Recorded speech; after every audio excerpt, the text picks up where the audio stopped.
మీ అందమైన ప్రయాణం ప్రారంభించండి. 39 మీరు తల్లిదండ్రి అవ్వాలనే కలలను సాకారం చేయడానికి సహాయపడుతుంది. నమస్తే, వెల్కమ్ టు సుమన్ టీవీ. ప్రస్తుతం మనతో పాటు ప్రముఖ మధుమేహ వైద్య నిపుణులు డాక్టర్ జి కిరణ్ గారు ఉన్నారు. వారితో మాట్లాడదాం. నమస్కారం సార్. నమస్తే అమ్మా. డయాబెటీస్ ఉన్న వారికి ఎలాంటి ఫుడ్ హ్యాబిట్స్ ఉండాలి, వాళ్ళు ఎలాంటి ఆహారం తీసుకుంటే అటు షుగర్ లెవెల్స్ మెయింటైన్ అవుతూ వాళ్ళ లైఫ్ స్టైల్ కూడా బాగుంటుంది అని రకరకాల వీడియోస్ మనం చేస్తున్నాం. ఇందులో ఎక్కువ మంది చాలా మందికి అలవాటు ఉన్నటువంటిది చద్దన్నం తినటం. సో ఇప్పుడున్న లైఫ్ స్టైల్ ఏంటంటే మనం మళ్ళీ ఆఫీస్కి వెళ్ళామంటే నిద్ర వచ్చేస్తుందేమో, ఇప్పుడు వద్దులేని అవాయిడ్ చేయడం, ఇష్టం ఉంటుంది కానీ తినలేని పరిస్థితి, తింటే మిగతా పనులు చేయలేని పరిస్థితి, ఇలా అయిపోయింది అందరికీ. అసలు డయాబెటీస్ ఉన్న వాళ్ళకి చద్దన్నం అనేది ఎంతవరకు కరెక్ట్? తింటే లాభాలా నష్టాలా? హ్యాపీగా తినొచ్చు. డెఫినెట్గా మీ దగ్గర సద్దన్నం ఉందనుకుంటే సంతోషంగా తినండి, దానివల్ల ఇబ్బంది ఏం లేదు. ప్లస్ రెండోది ఏంటంటే వేడిగా వండిన అన్నంతో గ్లైసిమిక్ ఇండెక్స్ కాస్త ఎక్కువ. ఓకే. చల్లగా అయిన అన్నము అరుగుదల ఆలస్యంగా అవుతుంది. సో దీనివల్ల షుగర్ పెరుగుదల కూడా కాస్త తక్కువే. సో కోల్డ్గా అయిన రైస్తో గ్లైసిమిక్ ఇండెక్స్ అనేది కూడా తక్కువ ఉంటుంది. సో అదొక పాయింట్ ఉంది. ప్లస్ సద్దన్నం అంటే జనరల్గా అందరూ రైస్లో నీళ్లు పోసి అనుకుంటారు. బ్రౌన్ రైస్తో కూడా హ్యాపీగా చాలా బాగుంటుంది సద్దన్నం అనేది, మనం గ్రహించాలి, మర్చిపోకూడదు.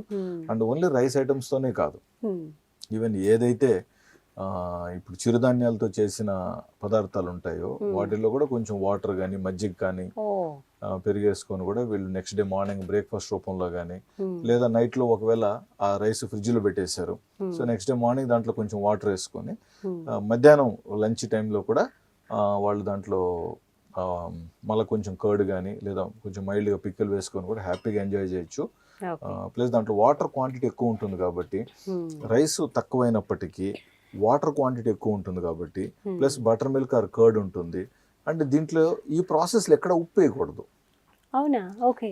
ఈ ప్రాసెస్ లో మీరు ఎక్కడ ఈ ప్రాసెస్ లో ఎక్కడ కానీ ఉప్పు వేయకపోతే మీరు మంచిగా కాస్త ఆవకాయ నంచుకోవచ్చు కదా అంటాం, దాంట్లో ఉంటుంది కదా అక్కడ ఉప్పు. మీరు రైస్ లో కాస్త ఉప్పు వేసి, ఈ మజ్జిగలో కాస్త ఉప్పు వేసి, ఇన్ని ఉప్పు వేస్తే మళ్ళా ఈ పిక్కల్లో వచ్చే ఉప్పు మీకు ఎక్కువ అయిపోతుంది కదా. సాల్ట్ అవాయిడ్ చేయాలి ఫస్ట్. సాల్ట్ అవాయిడ్ చేసేసుకుని వితౌట్ సాల్ట్ చేసుకుంటే అప్పుడు మీరు పిక్కలు ఎంజాయ్ చేయొచ్చు దీంతో కొంచెం. ప్లస్ మంచిగా ఆనియన్ కానీ లెమన్ కూడా ఉందనుకోండి, that is also a good understanding అనమాట. ముఖ్యంగా లావుగా ఉన్న వాళ్ళు, బరువు తగ్గాలనుకుంటున్న వాళ్ళు ఒక పూట ఇలాంటి ఆహారం తీసుకున్నట్లయితే మెయిన్ గా పొట్ట నిండిపోతుందండి, because of the quantity of water. అంటే ఇంత రైస్ కి మీరు ఇంత వాటర్ పోయొచ్చు. పెద్ద బౌల్ వాటర్ వేస్తే ఫుల్ పెద్ద బౌల్ అన్నంతే అవుతుంది. ఎగ్జాక్ట్లీ. సో ఇలా మెయింటైన్ చేయడం బెటర్. ప్లస్ నవ్వుకొని త్వరగా తినకుండా కాస్త టైం తీసుకొని ప్రతి మెతుకు మంచిగా నవ్వుకొని, అది ఆల్రెడీ మెత్తగా ఉంటుంది కాబట్టి దాన్ని ఎంజాయ్ చేస్తూ ప్రాపర్ గా తీసుకోవటం. సద్దన్నం అనే కాదు, ఏ ఆహారం అయినా మనం నవలటానికి టైం ఇవ్వాలి. ముఖ్యంగా ఆఫీస్లో కానివ్వండి, లేదా బ్రేక్ఫాస్ట్ చేస్తూ హడావుడిగా టైం అయిపోతుందని మనం సగం నవిలి మింగేస్తున్నాం లోపలికి. సో దానివల్ల చాలా మందికి డైజెస్టివ్ డిసార్డర్స్ వస్తున్నాయి. సో పూర్తిగా పెట్టుకున్న ఆహారం నోట్లో 20-25 సార్లు నవిలి దాన్ని పూర్తిగా మెత్తగా చేసిన తర్వాతనే మింగాలనేది చాలా ఇంపార్టెంట్. ముఖ్యంగా ఈ తప్పు చేస్తున్నది ఎక్కువగా చిన్నపిల్లలు. సో పిల్లలకు మళ్ళీ మనం నవిలి తినాలనే పాయింట్ మీద కాస్త స్ట్రెస్ చేసి, బలవంతంగా కాకపోయినప్పటికీ కూడా ఎలాగో వాళ్ళని మంచిగా కోరి వాళ్ళతో నవ్వులుకొని తినటం అనేది ఇంపార్టెంట్. పెద్ద వయసులో వారికి పళ్ళు సరిగ్గా లేని వాళ్ళు కూడా సరిగ్గా నవలకుండా మింగేస్తూ ఉంటారు. కాస్త ఉన్న పళ్ళతో, ఆ ఉన్న సపోర్ట్ తో టైం తీసుకొని నవిలి నిదానంగా నవిలి తినండి. చాలా వరకు వాళ్ళకి ఏంటంటే కొంచెం మెత్తగా ఉడికినవే పెడుతూ ఉంటారు అవును వాళ్ళు తీసుకునేటప్పుడు కూడా, బట్ ఇంకాస్త నవిలితే గానీ మీరన్నట్టుగా కరెక్ట్ కాదని చెప్తున్నారు.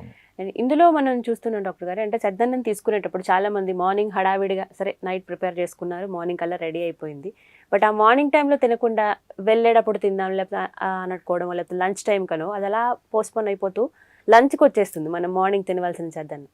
సో అలా తినటం వల్ల ఏమైనా ప్రాబ్లం ఉంటుందా? అసలు ఏ టైంలో తింటే బెటర్? నైట్ అంతా రైస్ బయట ఉండి నెక్స్ట్ మధ్యాహ్నం వరకు బయట ఉంటే అది ఏమైనా కొంచెం లైట్ గా పాడే అవకాశాలు ఉంటాయి కాబట్టి మీరు నెక్స్ట్ డే ఆఫీస్ కి తీసుకువెళ్ళాలనుకుంటే ఆ రైస్ ని ఫ్రిడ్జ్ లో పెట్టేసేసి మార్నింగ్ దాంట్లో వాటర్ పోసుకొని తీసుకెళ్తే అప్పుడు మధ్యాహ్నం వరకు అది కరెక్ట్ గా సెట్ అవుతుంది. సో రాత్రి రైస్ బయట పెట్టి రాత్రి వాటర్ పోసేస్తే బ్రేక్ఫాస్ట్ ప్లాన్ చేసుకోండి. బ్రేక్ఫాస్ట్ ప్లాన్ చేసుకోండి. లంచ్కి మీరు ప్లాన్ చేయాలనుకుంటే ఫ్రిడ్జ్ లో పెట్టుకొని మార్నింగ్ దాంట్లో వాటర్ పోసుకొని తీసుకెళ్తే అప్పుడు డెఫినెట్ గా ఏమి ఇబ్బంది ఉండదు. సో ఏ టైంలో తింటే బెటర్ అంటే మార్నింగే అంటారా డాక్టర్ గారు? మార్నింగ్ తీసుకోగలిగితే హ్యాపీగా బెస్ట్ మార్నింగ్ తీసుకోవచ్చు. లేదు లంచ్ లోనే మీరు ఎంజాయ్ చేయాలనుకుంటున్నారు దాన్ని అనుకుంటే ఆపర్చునిటీని బట్టి మీరు అలా కూడా ప్లాన్ చేసుకోవచ్చు, తప్పేం లేదు. మనకి కామెంట్స్ లో కూడా కొంతమంది అడిగారు ఏంటంటే మా నాన్నగారికి ఇలా చద్దన్నం తినే అలవాటు ఉంది ఊర్లలో ఉండేటప్పుడు, బట్ ఇక్కడ మేము సిటీస్ లోకి వచ్చాక కూడా ఆయనకి అదే అలవాటు కంటిన్యూ అవుతుంది. బట్ ఆయన sugar levels ups and down చూస్తూ ఉన్నాము. సో బట్ ఈ అలవాటు మానలేకపోతున్నారు, ఇది మేము కంటిన్యూ చేయొచ్చా చేయకూడదు అని కూడా అడుగుతున్నారు. హ్యాపీగా చేయొచ్చండి. వాళ్ళు ఒకవేళ కానీ సద్దన్నం మానేసి ఇతర ఫుడ్స్కి వచ్చారంటే వాళ్ళ షుగర్ లెవెల్స్ పెరుగుతాయి. Oh my god. ఓకే. వాళ్ళ అలవాట్లు వాళ్ళు కంటిన్యూ చేసుకోవటం బెటర్. బట్ వైట్ రైస్ని మనం కొంచెం డిస్కరేజ్ చేస్తాం, సింగిల్ పాలిష్ రైస్ని ఎంకరేజ్ చేస్తాం. అది ఒకటి ఇంపార్టెంట్ పాయింట్. అంటే మిల్లెట్స్ తీసుకోవచ్చు, బ్రౌన్ రైస్ తీసుకోవచ్చు, ఇంకా రెడ్ రైస్ ఉంది, ఇంకా బ్లాక్ రైస్ ఉంది. ఏ రైస్ తోనే చేసుకోవచ్చు. అటుకులతో చేసుకోవచ్చు. అటుకులతో కూడా మీరు హ్యాపీగా ట్రై చేయొచ్చు. హ్యాపీగా ట్రై చేయొచ్చు, ఇబ్బందే లేదు. సో సాల్ట్ ఒకటి అవాయిడ్ చేయమన్నారు. పికిల్ ఎలా సాల్ట్ వేస్తే మాత్రం పికిల్ ఎలా లేదని చెప్తున్నారు. అంటే ఇప్పుడు చాలా మందిలో బీపీ ఎలాగో ఉంటుంది కాబట్టి సాల్ట్ క్వాంటిటీ ఎక్కువైపోతుంది కదా. మనము 2-3-4 గ్రామ్స్ కంటే సాల్ట్ ఎక్కువ తీసుకోకూడదు అంటున్నాం కదా. సో సాల్ట్ క్వాంటిటీ ఎక్కువైతే కష్టం కదా అది.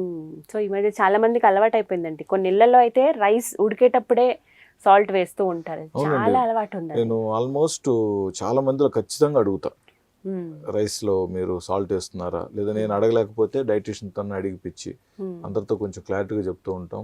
ఈవెన్ మన ముస్లిం పేషెంట్స్ ఉంటారు కదా, చాలా మంది రైస్ సాల్ట్ వేస్తారు. సో వాళ్ళకి మనం ఎంకరేజ్ చేసి లేదండి సాల్ట్ వేయకూడదు, మీరు వితౌట్ సాల్ట్ తో రైస్ చేసుకోండి. చాలా మంది చెప్పిన మాట వింటారండి, అది మనకు మోస్ట్ ఇంపార్టెంట్. మనం చెప్పిన మాట చాలా సార్లు పాటిస్తారు. ఒకవేళ పాటించట్లేదు అనుకోండి, వాళ్ళకి మళ్ళీ గుర్తు చేస్తూ ఉండాలి అంతే. కోపంగా చెప్పినంత మాత్రం లాభం లేదు, చెప్తూ ఉండాలి. రావటం మానేస్తారు అంతే, ఇంకా వేరే డాక్టర్ చూసుకుంటారు. మందులు రాయమని చెప్పి వెళ్తే ఈ డాక్టర్ ఏమన్నీ మనకు సలహాలు చెప్తున్నారు. సో ఇలా ఈ తీసుకుంటారు ఓకే సద్దన్నం. దీంతో పాటుగా కంపల్సరీ చేయవలసిన యాక్టివిటీస్ కానీ నెక్స్ట్ ఎలాంటి ఆహారం తీసుకోవాలి, ఎందుకంటే ఇదే హెవీగా ఉంటుంది అన్నారు కదా. మీరు ఏమన్నారంటే సద్దన్నం తింటే నిద్ర వస్తుంది అన్నారు కదా, అలాంటిది ఏం లేదండి, ఇదంతా మన మైండ్. సో అలాంటిది ఏం ఉండదు, మంచిగా హ్యాపీగా తీసుకోండి. సద్దన్నానికి ముందు మీరు ఇంకా కొంచెం సలాడ్ అలవాటు ఉంటే మంచిగా సలాడ్ తీసుకోండి. ప్లస్ సద్దన్నం తిన్న తర్వాత ఈవినింగ్ కూడా మళ్ళీ మనం సలాడ్ తీసుకోవచ్చు. ఫ్రూట్స్ మంచిగా తీసుకోవచ్చు, ముఖ్యంగా ద్వారగా మాగిన ఫ్రూట్స్, మరి పండు మాగినవి కాకుండా లేతగా ఉండేటివి తీసుకున్నట్లయితే.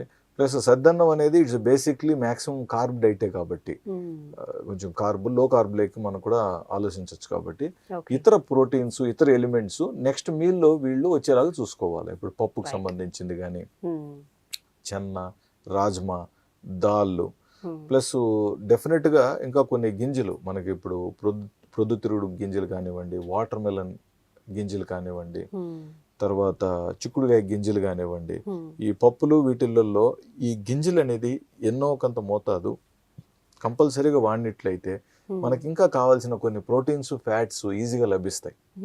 చాలా మంది ప్రోటీన్స్, ఫ్యాట్స్ అంటే ఓన్లీ నాన్ వెజిటేరియన్ లో మాంసపు వృత్తుల్లోనే ఉంటాయి కదా అని అనుకుంటూ ఉంటారు. ఈ అన్ని గింజల్లో మనకు అన్నీ వస్తాయండి. సో చాలా ఇంపార్టెంట్. ఈ విధంగా కొంచెం బ్యాలెన్స్డ్ గా డైట్ తీసుకుంటూ ఉంటే అన్నిటికీ మంచిది మనకి. రైట్ డాక్టర్, థ్యాంక్ యూ అండి, నమస్తే.